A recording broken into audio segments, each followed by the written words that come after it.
இது நீங்க நினைக்கிற மாதிரி சாதாரண விஷயம் இல்ல. உள்ள போனா என்ன பிரச்சனை வரும் மட்டும் சொல்லுங்க. இன்றை தொட்டு 2ஆம் பகல் நாம் சோழ தேசம் நோக்கி பிரயாணிக்க உள்ளோம்.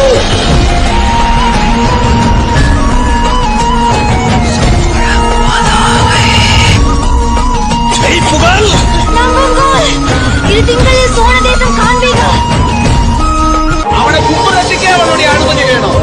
அவனர்களாலே அவன் கால் வணங்கி பயப்பட வேண்டிய அவசியம் இல்ல. திருமுறையை தொட்டவங்க கெட்டு போனதா சரித்திரமே கிடையாது. சிவபெருமான வழிபட்டவங்க வாழ்க்கையில வீணா போனதாக வரலாறே கிடையாது. உங்க வாழ்க்கையில தயவு செய்து நீங்க பயப்படாதீர்கள். சிவத்தை முழுமையா நம்புங்க. நீங்க இறந்து போகக்கூடிய தருவாய் உங்க கழுத்துல கத்தி வச்சாலும் பரவாயில்ல. அந்த நேரத்துல சிவனேன்னு